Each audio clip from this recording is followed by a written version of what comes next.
Since we have here 150 pesos, half of section A is 120 for 150 higher. higher. No? What's that for? Only 51. Okay, so let's divide. Is it 300 or 250? If you're too close, it's 300. Oh, 300. 300 now. 350 cents. Yes, 300. Okay. So, the record time to shift is The suspension, we will not change suspension. Marami sa mga jurisdiction ng election tayo. Ang malaki.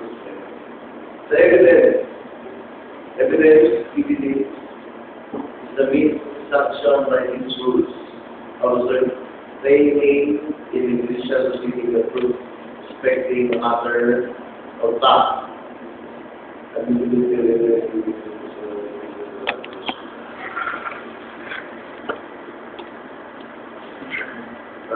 Section 3 to 49 are not printed judicially left. Interested parties may obtain a copy from the clerk of court. How would we know what are the other evidences?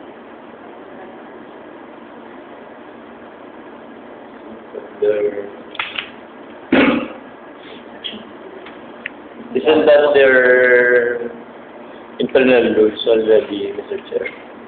That's what I'm telling them. That's what they said to me is, we have to revise it ourselves and let them slide. Why?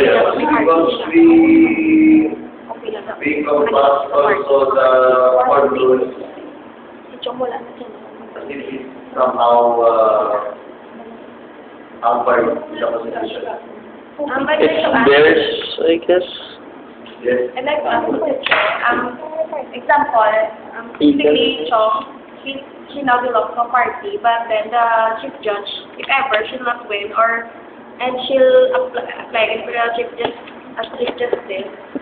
I believe she's now automatically not eligible for the position since she already she already belongs to a party. I think that this that's the point. The silent has to be she offense for Yes. the confirmation. She has to be checked that she has independence, impartiality, probity, and expectation of being a judge. That's why we're saying not all those because 30 months can be there are things we need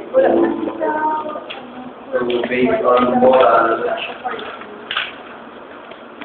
Okay, no more issues in the rule of court. None, Mr. Chair. And the time to be. So, any motion to pass the revision in the rule number 4, section 7 of the rules of the court? Yes.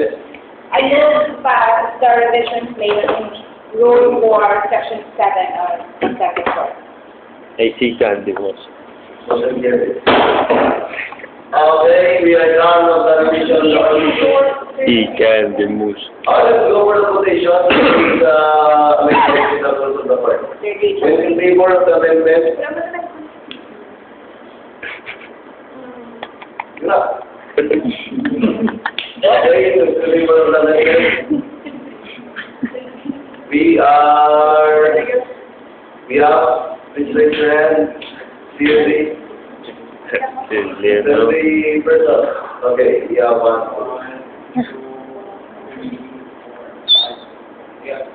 7, who is in favor of the amendment? None. Who is abstain? We have 2. We have the majority. Amendment for the rule number 4, section 7 of the Supreme Court is now passed.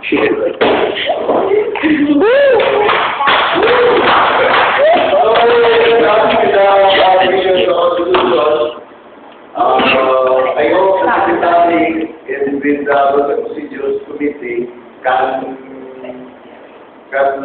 produce the final draft in Monday. So copy hard copy that we can post it in our report. I just like to remind the body that we made different internal structure than that of an ideal assembly. So I just propose the presiding officer will say we have the presiding officer, which is human civilian, convention secretary, and we have the majority minority leader, but it is not in the practice of the convention of the assembly. So what I am proposing is to make the majority floor leader the floor leader, and the minority floor leader as the assistant floor leader. That's fine. Is everyone agreeable? Yes, Mr. Chair. Mr. Chair, how about for, like, the case of former Senator Roque, to also be able to call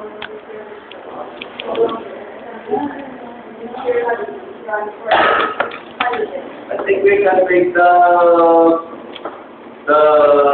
suggestions of the management that we can put it acknowledgement below the members. Is the one in the panel.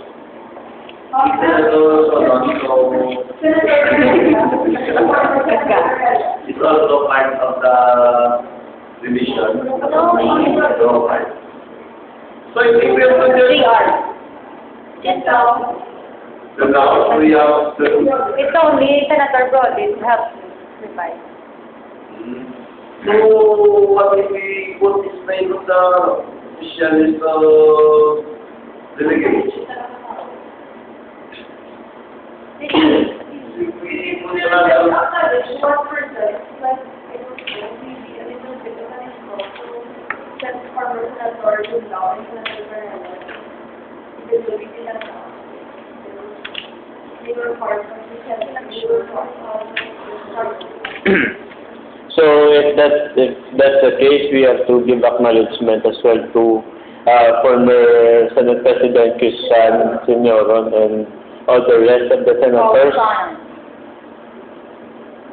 can be. They were part of the Senate family. Okay. So let's take into record who are the persons to be assigned. We have Senator Lao. So I have Senator Rodriguez, one of really the signatories, and just acknowledge the other former senators. The body available to that position. Can we have that? Question only.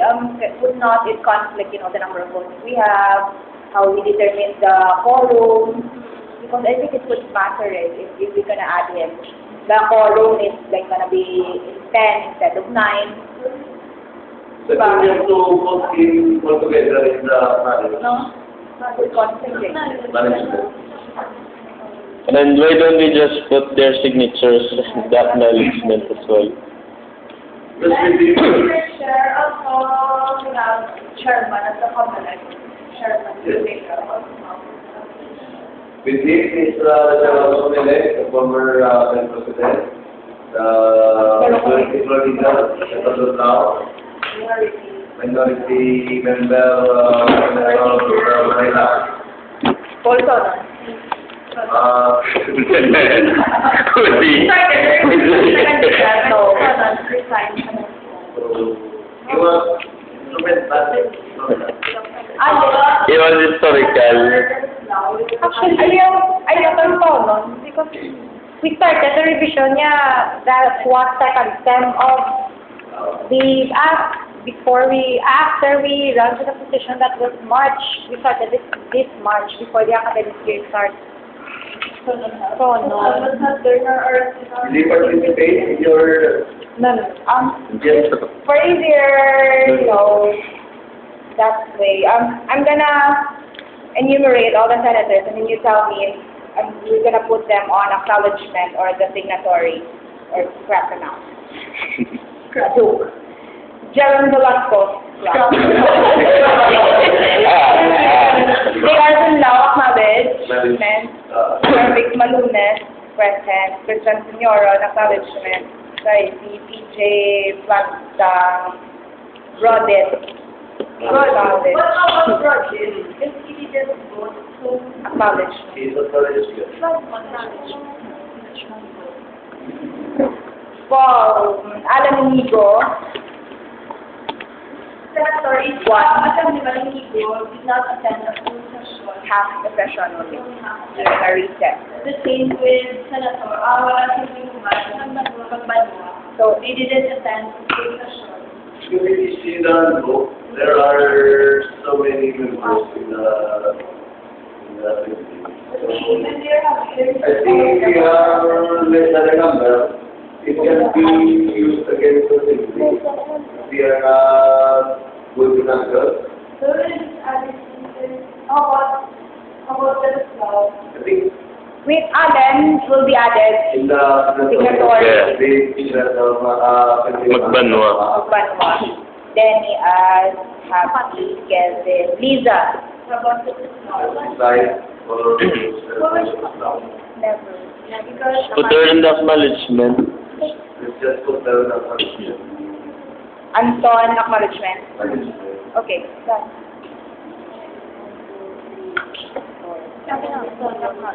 Only someone who will not be on the...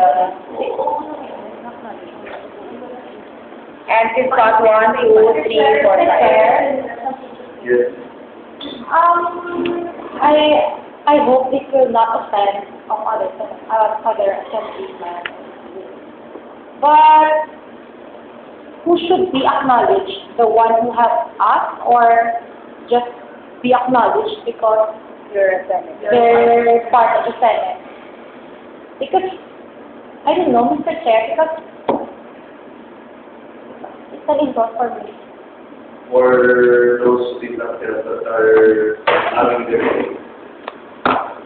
And they're not even in the assembly. So, we identify Yes. who are,